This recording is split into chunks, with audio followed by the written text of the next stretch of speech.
Sir, smart meter संदर्भामध्ये ग्राहकांच्या मनामध्ये अनेक संभ्रम आहेत. सर्वात महत्त्वाचा संभ्रम आहे किंवा ग्राहकांचा आरोप आहे असा की स्मार्ट मीटर ज्यांच्या घरी बसवलेले आहेत त्यांना चौपट बिले येतात.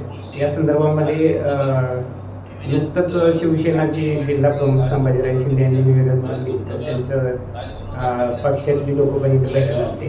यानंतर तुम्ही ग्राहक सेवा केंद्र सुरू करू या संदर्भात असा निर्णय म्हणजे सांगितलं, आश्वासन दिलं होतं. या संदर्भात काय निर्णय झाला आहे? मी संजय चंद्रकांत शिंदे, अतिरिक्त कार्यकारी अभियंता पंढरपूर शहर. स्मार्ट मीटरच्या बाबतीत जे गैरसमजुती आहेत ग्राहकांमध्ये, त्या गैरसमजुती दूर करण्यासाठी आणि बिलाच्या ज्या तक्रारी आहेत की बिलाच्या ज्या तक्रारी की चौपट बिल आले, दुप्पट बिल आले, अशा ज्या तक्रारीचं निरसन करण्यासाठी दिनांक 11/8/2026 रोजी आम्ही पंढरपूर शहर पद्मावतीचं कार्यालय जे आहे या कार्यालयामध्ये आम्ही ग्राहक मेळावा आयोजित केलेला आहे. तर त्या ग्राहक मेळाव्यामध्ये मी स्वतः, माझे सर्व इंजिनियर्स, त्यानंतर स्मार्ट मीटरचे एजन्सी, अदानी एजन्सी आणि माझे सर्व बिलिंगचे स्टाफ हे उपस्थित राहणार आहेत. आणि त्या दिवशी जे आहे त्या ग्राहकांनी जर आमच्या ऑफिसला जर अप्रोच झाले तर आम्ही त्या दिवशी तत्काळ त्यांच्या शंकेचं निरसन करण्याचा आम्ही प्रयत्न करू.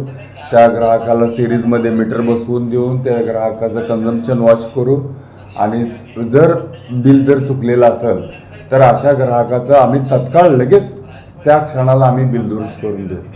तर अशा जी आपली 11 तारखेला 11/8/2026 वार मंगळवार रोजी जे आपण ग्राहक मेळावा आहे, या ग्राहक मेळाव्याला जास्तीत जास्त ग्राहकांनी उपस्थित राहावं व आपल्या तक्रारी ज्या आहेत त्या आपल्या तक्रारी उपविभागीय कार्यालयास द्याव्या, जेणेकरून आम्हाला अशा तक्रारीचं निरसन करता येईल.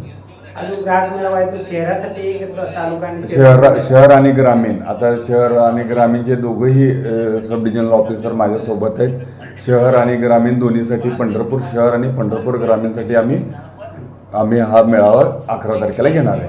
11 तारखेच्या मेळाव्यामध्ये समजा काही ग्राहक येऊ शकले नाही तर नंतर काय?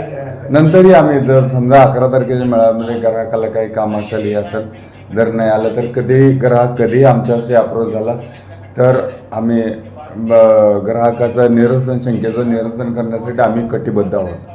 सर, स्मार्ट मीटर जर सक्तीचंच केले केंद्र सरकार आणि राज्य सरकारने, ती तर बसवलीच जाणार आहे. परंतु आता ज्यांची बिलं जास्त आलेली आहेत आणि ज्यांनी भरलेत बिलं, आवाजवी बिलं आलेली ज्यांनी भरले, त्यांच्यासाठी काही योजना आहे का?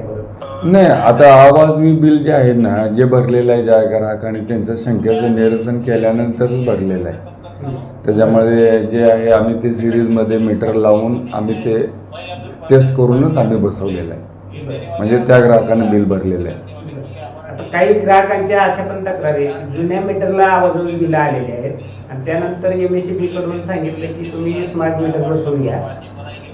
स्मार्ट मीटर बसवल्यानंतर पुन्हा जास्त बिल आलेले नाही. असे जे ग्राहकाचं जे आहे ना, तेच आम्ही 11 तारखेला जे आहे या ग्राहकाचं शंकेचं निरसन करण्यासाठी आम्ही हे केलेलं आहे, मेळावा आयोजित केलेला आहे. ग्राहकांना काय आवाहन करायला?